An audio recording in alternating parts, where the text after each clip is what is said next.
अल्लाह का जितना शुक्राना किया जाए उतना कम है। परम पिता परमात्मा वो सदगुरु मौला जो इंसान को जीने की राह दिखाता है,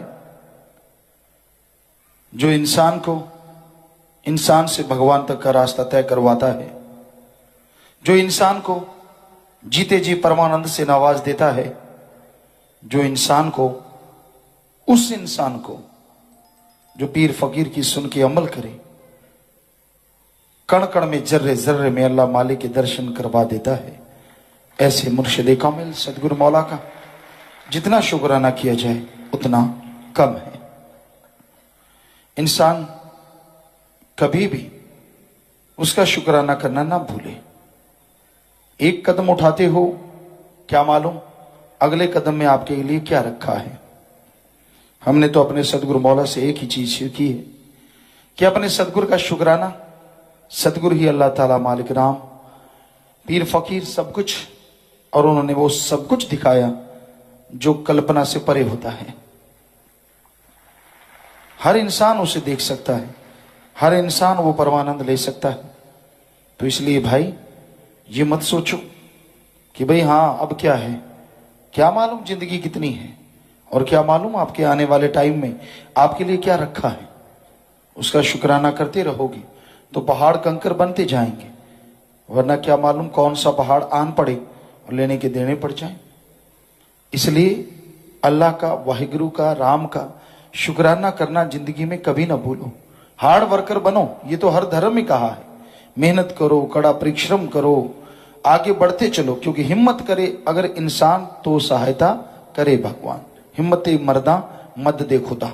हिम्मत तो आपने करनी ही करनी है, क्योंकि अगर आप मेहनत नहीं करेंगे तो भगवान जी मदद कैसी करेंगे और किस काम की करेंगे। इसलिए अच्छे कामों में, नेक कामों में मेहनत करो, आगे बढ़ो, ताकि मालिक की कृपा दृष्टि की आप काबिल बने, उसकी दया में रहमत को हासिल करें। लेकिन उसका शुक्राना करना कभी ना भूलो, क्योंकि वो अपना शुक्राना कभी नहीं लेता। लोग भुला देते हैं सब परोपकारों को, भूल जाते हैं अपनी औकात, अपनी उन तमाम चीजों को जो मालिक ने बख्शी होती हैं। इंसान आदत बना लेता है, जो मालिक ने रहमतें की वो भुला देता है, जो नहीं मिल रहा उसके लिए चिल्लाता रहता है। पर वो एक इंसान होते हुए भी उन्होंने ये बात कही कि हमारा तो ये असूल है खानदान का। वाकई यही असूल हर इंसान का होना चाहिए कि आपके लिए अगर कोई एक कदम, एक खाने की कौर भी खिला दी, आप कैसे भुला देते उस गुण को। वो खाने की कौर जो जिंदगी और मौत के बीच ढाल बन गई, वो पानी की घूंट जो जिंदगी दिला दे, अरबों रुपए से भी बाजार से उस क्षण खरीदी नहीं जा सकती। तो इसलिए भाई सतगुरु के परोपकार उसको तो जीव कभी भुलाए ही ना, क्योंकि सतगुरु मौला ऐसे परोपकार करते हैं और कभी एहसान नहीं जताते कि मैंने तेरे पे परोपकार किया। हाँ, ये जरूर बताते हैं कि अगर तू बुरे कर्म करता रहा, किए गए परोपकार तो कोई बात नहीं, पर आने वाले भयानक कर्म तुझे भोगने पड़ेंगे, फिर मत चिल्लाना। तो इसलिए अपने सदगुरु मौला का शुक्राना करते रहो, ज्यादा फन्ने खा ना बनो, क्योंकि नन्हे खा बनते देर नहीं लगती। जो इंसान अपने आप को फन्ने खा, मालिक को गालियां निकालते रहते हैं, परवाह नहीं करते, फिर कोई पता नहीं लगता। क्या पता वो जुबान ही बंद हो जाए जिससे गालियां निकाल दो, क्या पता वो कदम बंद हो जाएं जिनसे आप चल चल के दूसरों को यूं रिझाते हो। इसलिए ऐसे कर्म ना करो, फिर पछताओगे। हमने देखा है कई केसेस में, अजमाया है, वचनों के द्वारा समझाया, सत्संग में समझाया, ना जी मानना नहीं, और फिर वो हश्र होता है जिंदगी का, ना जीते में ना मरते में। इसलिए वो स्थिति आने से पहले पहले सुधर जाओ, छोड़ दो बुराइयां, छोड़ दो अहंकार, खुदी करो जाप राम का, करो गुणगान परोपकारों का जो सतगुरु मौला ने किए हैं, उस परम पिता परमात्मा ने किए हैं। कोई परोपकार गिनाता है तो टौंट ना कसो, क्योंकि परोपकार गिनाना, सुनाना दिल गुर्दे की बात है। पीर फकीर के सामने अगर कोई झूठ बोलता है तो कुलों तक रगड़ा चला जाता है, और सच बोलता है तो कुलों तक खुशियां चली जाती हैं। ये दो ही चीजें होती हैं। तो इसलिए कहीं ऐसा ना हो खुद ही मजाक बन के रह जाओ। कोई मालूम नहीं, कुछ पता नहीं चलता इस कड़ल की नगरी में, चलते चलते सिक्का कब खोटा हो जाए। चल रहा है, बढ़िया दाम मिल रहे हैं, और जब खोटा हो जाए तो ठक ठक ठक कुछ भी नहीं। तो इसलिए भाई जिंदगी का कोई भरोसा नहीं। हारमोनियम बजता है, बजते बजते कब उसकी सुरें बिगड़ जाएं और वो बेसुरा हो जाए कुछ मालूम नहीं। तो चलो उसको तो फिर भी कारीगर से सुरों में लाया जा सकता है। अब ढोल की फट गई बजते बजते तो चलो फिर से उसको चेंज किया जा सकता है। लेकिन अगर शरीर में कुछ ऐसा हो गया तो फिर उसको वापिस लाने में पता नहीं कितना टाइम लगे। कोई बीमारी लग गई, अंगहीन हो गए, अपंग हो गए, या ये पुर्जा ही हिल गया तो जाना इधर है, जाओगे इधर, बोलना कुछ और है, निकलेगा कुछ और। तो क्यों क्यों क्यों घमंड में, अहंकार में अपने अच्छे खासे जीवन को बर्बाद करने पे इंसान तुल जाता है। तो कभी भी कोई बुरा कर्म ना करो, कभी भी किसी को बुरा ना कहो। तेनु यार नाल की, तेनु चोर नाल की, अपनी निवेड़ तेनु होर नाल की। कौन क्या करता है क्या नहीं करता किसी को कुछ लेना देना नहीं होता। चोर चोरी कर रहा है तो इसका मतलब ये थोड़ा है कि आप भी चोरी करो। जुआरी जुआ खेलता है, सारा कुछ बर्बाद करता है, इसका मतलब ये नहीं कि आप भी जुआ खेलो। ठीक है, कौन क्या करता है फर्ज है एक सत्संगी का प्यार मोहब्बत से समझाना। नहीं तो आप अपने बारे में सोचो कि खुद में जो कमियां हैं उनको दूर कर लूं, इतना ही काफी है। तो भाई राम नाम पे चलने वाले ऐसे ही चला करते हैं, भक्ति इबादत करने वाले ऐसे ही चला करते हैं और मालिक का पल पल शुक्राना करते हैं। जो शुक्राना करते रहते हैं मालिक उनके कर्म पहाड़ जैसे चुटकियों में उड़ाते रहते हैं, पता ही नहीं चलने देते। इंसान को याद रखना चाहिए जब गम आता है, दुख दर्द भयानक कोई परेशानी आती, क्यों ना उससे पहले ही भक्ति कर ली जाए, क्यों ना पहले ही उससे अपने सदगुरु मौला पे दृढ़ यकीन रख के आगे बढ़ते जाओ, ताकि वो परेशानियां आए ना और मालिक की खुशियों के आप हकदार बनते चले जाएं। दूसरों को सुखी देख के जो उसमें शामिल हो जाता है वो और सुखी हो जाता है।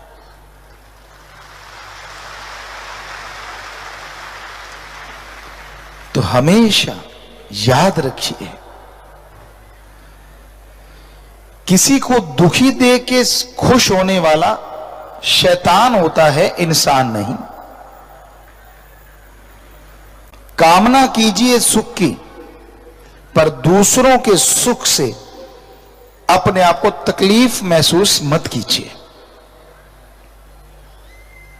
आज के दौर में लोग बड़े छली कपटी हो गए हैं।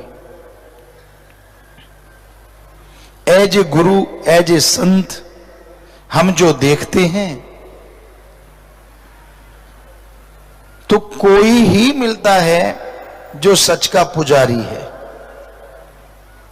कोई ही मिलता है जो राम नाम का प्रहरी है कि मैंने सुमरण करना ही है, भक्ति करनी ही है। क्योंकि पूरी जनसंख्या में अगर करोड़ भी है तो बहुत कम है, वो कोई में ही आ गया। तो ऐसे दौर में यहां लोग गप मारते हैं कदम कदम पे।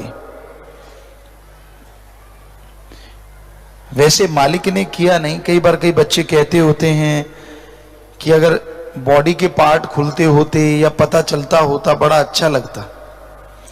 आज के दौर में अगर कुछ ऐसा होता,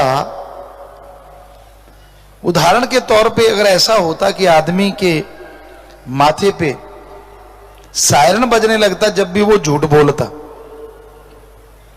तो जरा सोचिए, गाड़ियों की हॉर्न की आवाज ना सुनाई देती, इतने सायरन बजते।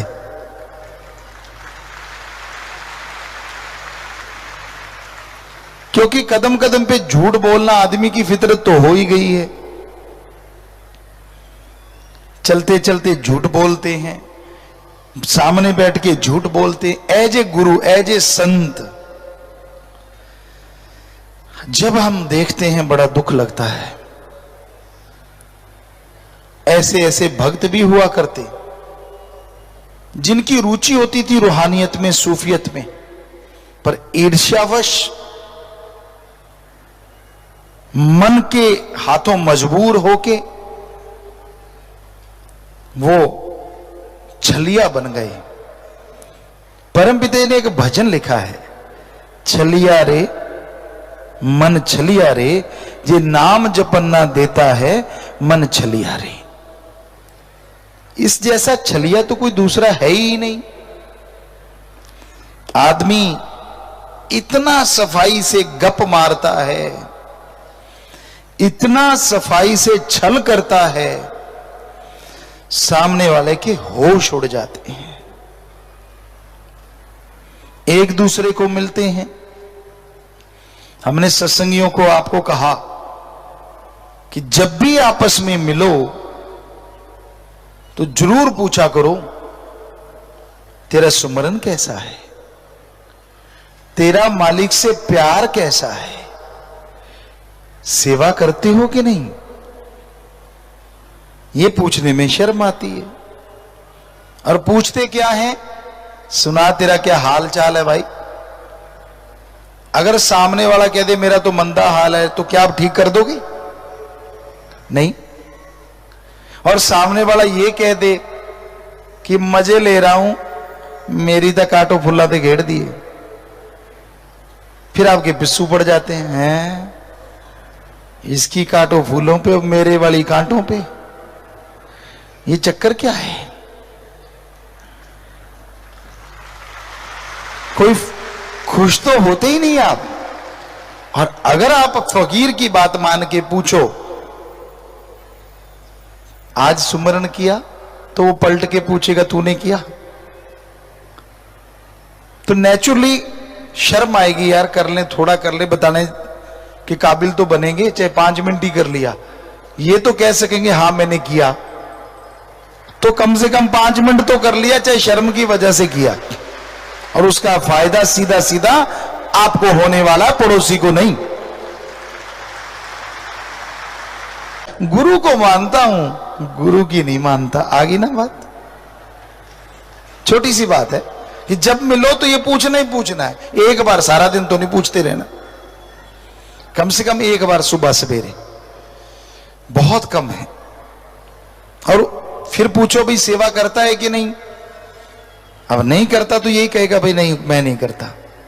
तो सामने वाला करता तो होगा मैं तो करता हूं, भाई तू भी किया कर। तो शायद उसकी रोज रोज सुन सुन के आप भी कहीं ना कहीं सेवा कर बैठो और अनजाने में मालिक की रहमत से झोलियां भर बैठो। क्या नुकसान है भाई? ਧੰਨ ਧੰਨ ਸਤਿਗੁਰੂ ਤੇਰਾ ਹੀ ਆਸਰਾ। ਗੁਰੂ ਜੀ ਦੀ ਪਿਆਰੀ ਸੰਗਤ ਨੂੰ ਨਿਵੇਦਨ ਕੀਤਾ ਜਾਂਦਾ ਹੈ ਕਿ ਹਰ ਰੋਜ਼ ਸਤਸੰਗ ਸੁਣਨ ਦੇ ਲਈ ਸਾਡੇ ਚੈਨਲ ਡੇਰਾ ਸੱਚਾ ਸੌਦਾ ਨੂੰ ਸਬਸਕ੍ਰਾਈਬ ਕਰ ਲੈਣਾ ਜੀ।